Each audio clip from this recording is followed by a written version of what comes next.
What's going on, guys? Today we're going to be talking about the RDL, aka the Romanian Deadlift. And more specifically, I'm going to go through some common mistakes that I see clients and newer lifters make with this exercise. The RDL is a great exercise for targeting the posterior muscles on the body, so the hamstrings and glutes. But a lot of times I think people can perform them not to their best abilities, and details can matter, especially when it comes to the intent and focus of this movement. So here are some of the most common mistakes that I'll see with the RDL and how to fix them.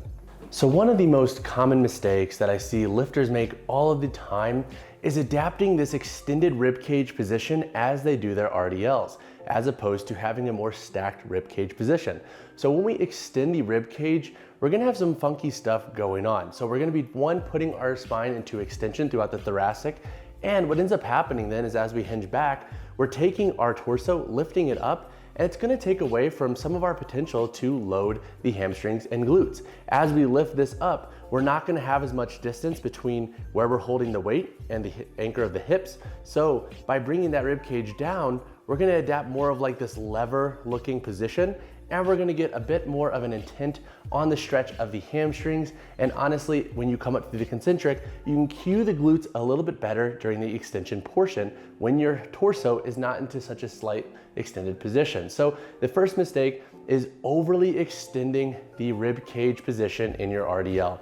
Don't mistake neutral spine position for extension. You want to adapt a slightly more stacked rib cage position and maintain that throughout the full eccentric and concentric movement pattern, so the full lowering and lifting portion. Another useful means for cueing a more stacked rib cage position, if you notice that you're still extending despite trying to cue yourself to keep that rib cage down, is to use an interior or front load like a sandbag or a med ball. By holding onto this implement, you are physically not going to want to extend in this position as you lower down. It's gonna be a little bit more uncomfortable. So if you're still having trouble with your torso positioning and forcing that weird extension position, try to hug onto an interior load and see how that goes. Another common mistake that we see is taking the cue, keep the weight close to the body, and then using it quite literally. So this includes ramping the weights down the body, never letting the dumbbells, barbell, whatever implement you're using come away from the body at all. When we think about that cue, it's often for folks who are falling forward with the movement. So by cueing them to keep the weight close, it's gonna kind of create more of this overcorrection. Now, for the intermediate lifter, if you're keeping that weight so close to the body, and let's say when you're in that hinge position, your arms are almost at like an angle here, trying to keep that weight in, we're gonna lose out on some of the potential to bring this out and actually create a more meaningful stretch throughout the posterior muscles. So one of the mistakes that we'll often see is keeping the weight so close to the body. Imagine your arms are more of like a hook or just like ropes just hanging down, and let them free flow with the torso position. If you're in the bottom of your RDL and your arms are pretty much at a perpendicular angle from the ground, you're probably pretty well off. And if you want to play with this, take a lighter load, so use dumbbells for this example, and then go into a hinge position and do a pause there. And now bring the dumbbells and attach them to the body, and then bring them out slightly.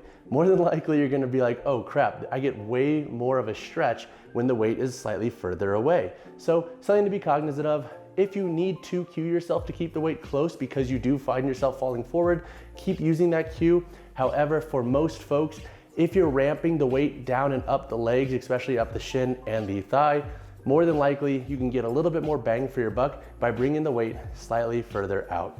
For the beginner learning the RDL, I think one of the biggest mistakes that we'll see is bending the knees too much. So an easy way to check this for yourself is as you're performing your RDL, if your knees are bending drastically more than the hip is at the very top of the movement, then more than likely you're bending the knees a little bit too much. When we squat, we're gonna have a lot of forward knee translation and a lot of knee flexion. When we hinge, our knees are gonna be more in a soft position and a bit more fixed in nature. There will always be some knee movement throughout an RDL, but if the knees are moving drastically as soon as you start your RDL, you're likely bending them too much. Now, the question is, how can I fix this? How can I cue this for myself if I'm running into this problem? I don't have a coach.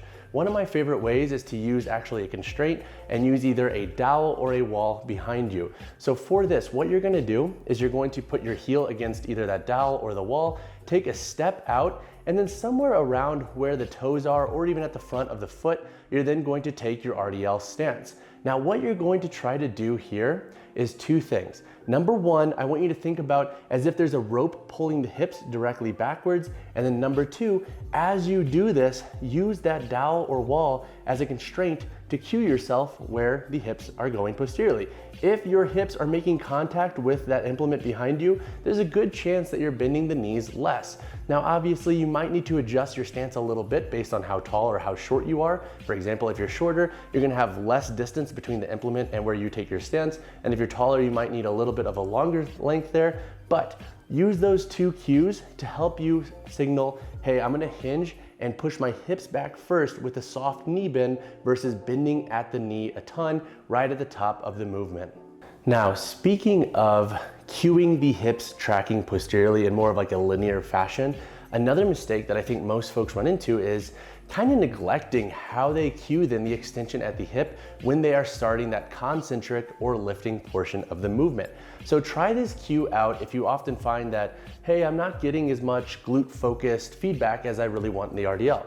Think as though when you start the eccentric, so the hinging pattern at the very top, there's a rope pulling back, and then as you come back up, think as though there's a string on the bottom of your pelvis pulling the pelvis directly forward. So similarly, we're pulling backwards, but here I want you to think about as if the string is attached a little bit lower on the pelvis and then pulling forward. And what that's gonna do is it's gonna help you actually take the glutes and put them into a slightly more meaningful position to create extension at the hip. And if you're having trouble even further with this, what you can do is put a band around the waist, attach that to an anchor, and then do the same cueing sequence. And you're gonna get a lot of bang for your buck because you're then gonna cause the glutes to work through an external resistance as they go into extension. So as a more advanced variation and as a cueing mechanism in general, you can add that band to your RDL to focus a bit more on the glutes. But in a lot of cases, most beginners and intermediate lifters can get a little bit more bang for their buck by just simply cueing what they're doing with their hips and pelvis a little bit better at the eccentric to concentric shift, especially as they are going into that locked out extended position. Another mistake to just be cognizant of as you progress through multiple variations of the RDL is to not force range of motion. So one of the reasons why I love the RDL so much is how many variations there are with it. But when learning this movement, more than likely, the examples you're watching on screen, whether it's from your favorite athlete, lifter, influencer, whatever it might be, they likely have a bit more range of motion than you. And to take it even a step further, we can also account for one's overall flexibility and mobility levels that factor into how they perform their RDL. So what I will say is to avoid putting yourself into the mindset that there's some arbitrary range of motion you need to hit in the RDL. Let your body provide the feedback for when you're gonna stop in the hinge and then start the concentric movement pattern. If you are not that mobile and this is a new movement for you, start a bit more shallow and allow your hamstrings to provide you with feedback. For example, if you're trying to force a range of motion and you notice that as you go through the hinging pattern, you start to notice that, hey, my lower back is starting to feel a lot of that load, then you might have gone too far. So be cognizant of where you are with your capabilities and then factor in that your range of motion will improve as you practice this movement more. And if you are practiced in this movement and you change the implement you're using with, or let's just say you change the variation you're performing, then you might see that your range of motion might be a little bit different. It's totally normal. As you practice with whatever variation you're using, it will improve. And I want you to let your body provide the feedback in which you are then going to stop your hinging pattern and start your concentric, etc. All right guys, that wraps up this video on some of the most common RDL mistakes I see in the gym.